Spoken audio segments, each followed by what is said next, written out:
north of Islamabad in what it was called an affluent suburb of the Pakistani capital.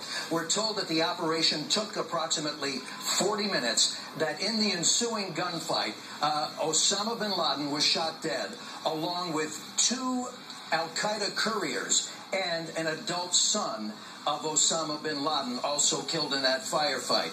U.S. officials also reporting that a woman who was used as a human shield by one of the al-Qaeda terrorists was also shot and killed. Another couple women were also wounded and are apparently being treated. Now, we're told that one of the special operations helicopters encountered some kind of mechanical difficulty and actually crash landed back into the compound. The compound was cleared of all other civilians, and then the helicopter was destroyed on site.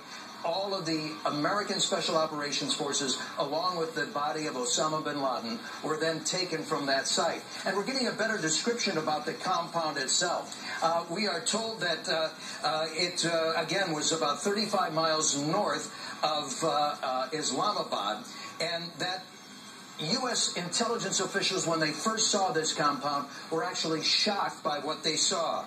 It was a huge compound, and the central house was about 8 times larger than any other houses in that suburb. It was surrounded by a 12 to 15-foot wall, which was topped with barbed wire, and there were 2 security gates, actually, that one had to pass through to get inside that compound. So U.S. intelligence, oh, and by the way, it had no communications, no telephone, no internet connections to that compound in apparently Osama bin Laden's effort to remain secluded and out of sight and the ears of U.S. Special Operations and the CIA.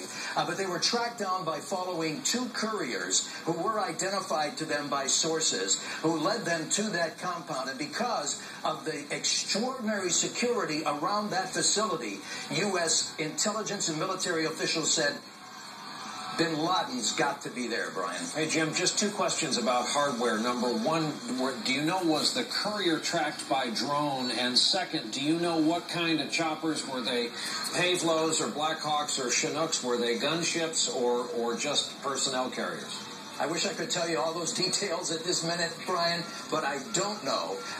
All we know is that they were tracking a couple of these couriers who were identified through the arrest, actually, of another courier who directly or indirectly led them to the identities of at least one of the couriers who led U.S. intelligence and special operations ultimately to that compound, which was attacked this afternoon, Eastern Daylight Time. All right, Jim Miklaszewski at the Pentagon. Superb bit of reporting as we piece together this raid by the extremely capable, as General Barry McCaffrey puts it, the most dangerous people in the world, U.S. Special Forces, who went in apparently on board 2 birds, 2 helicopters, and carried out this special operations raid 35 miles away from Islamabad.